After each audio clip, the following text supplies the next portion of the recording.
আচ্ছা বন্ধু, আমি তোকে একটা কথা জিজ্ঞাসা করবো, মন খারাপ করবি না তো? মন খারাপ কেন করব বল? আমি কয়েকদিন ধরে একটা জিনিস চিন্তা করতেছি। তুই ছোটবেলা থেকেই তোর নানির বাসায় থাকিস, তোর বাপের বাসায় যাস না কেন? তোর মনে মনে হয় কষ্ট দিয়ে ফেললাম। আমার যখন 2 বছর বয়স তখন আমার আব্বা অ্যাক্সিডেন্ট হয়ে মারা যায়। আব্বা মারা যাওয়ার পর আমরা 2 মাসের মতো ওখানেই থাকি।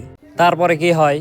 তারপর আমার ছোট চাচা আমাকে আর আমার মাকে বাসা থেকে বের করে দেয়। তোর চাচা বাসাতে বের করে দিছে মানে? তোর বাবার অবর্তমানে তোর বাবার সকল সম্পত্তির মালিক তুই আর তোর মা, সেখানে তোর চাচা বের করে দিবে কেন?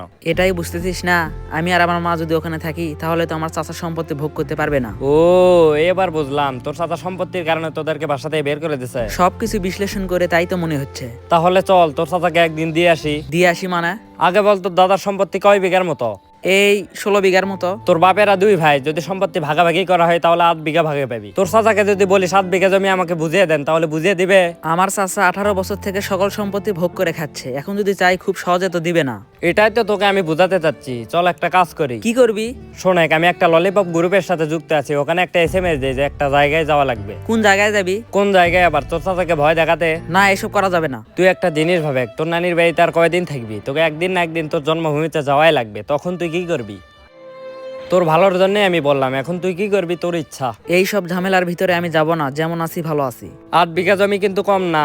8 বিঘা জমি যদি পাস, পরে যদি বিক্রি করিস তাহলে 1 কোটি টাকার মতো। ভবিষ্যতে তোকে কোনো কাজ করা লাগবে না, জমি বিক্রি করে ডাইরেক্ট বিয়ে করবি। এইসব কথা বাদ দে তো, আর ভালো লাগতেছে না।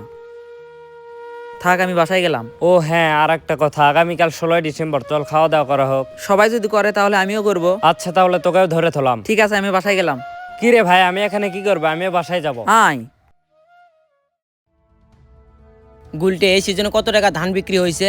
কাকা, এই সিজনে ধান বিক্রি হয়েছে 3,20,000 টাকার মতন। আরো বেশি টাকা বিক্রি করতে পারতাম। এই গ্রামের মহিলারা আমার কথা শোনে না, ওদের মুগরি আমার জমিতে লেগে দেয়। কাকা, জলিলরা আগামীকাল কাজ করতে পারবে না। কাজ করতে পারবে না মানে? তাহলে আগামীকাল জমিতে কে কাজ করবে? জলিলের ভাইরার বেটির বিয়ে, ওখানে নাকি জলিল দাওয়াত খেতে যাবে। তুই একটা কাজ কর, খুরখুরেকে বল ও কাজ করবে নাকি। আচ্ছা কাকা, ঠিক আছে।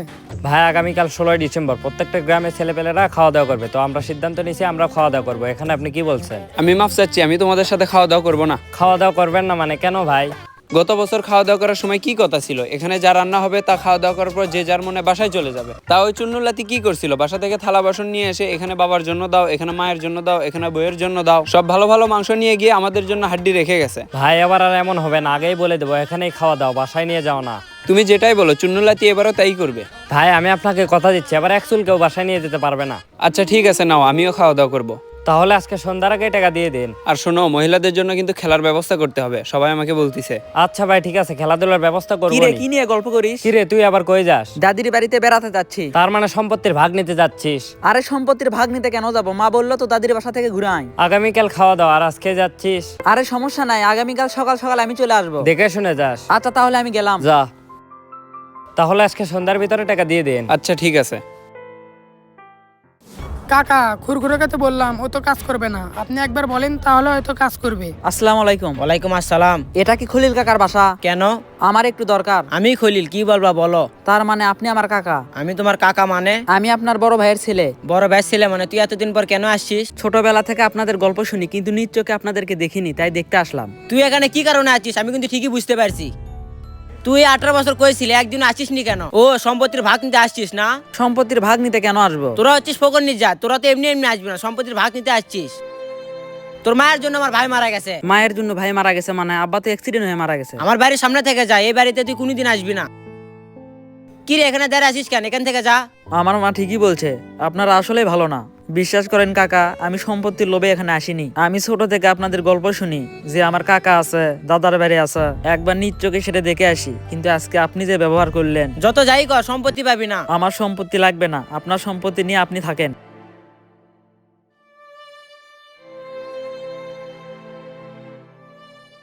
তুই গেলি তোর দাদির বাড়িতে, একে বলছিস আগামীকাল আসবে, এখনই আসলি, ব্যাপার কি? তোর চাচার সাথে দেখা করছিস? হ্যাঁ, তোর চাচা কি বলছে? আমি এখান থেকে গিয়ে চাচার সাথে দেখা করি। তোকে আগেই বলছিলাম ললিপপ গ্রুপে একটা SMS দে, তুই তো আমার কথা শুনিসনি। দিছে তো তোর চাচা ঘাড় ধরে বের করে।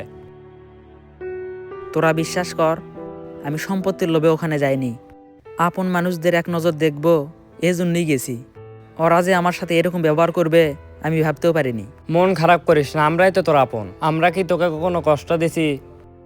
মন খারাপ করিস না, আগামীকাল 16ই ডিসেম্বর খাওয়া দাওয়ার আয়োজন করা লাগবে, চল।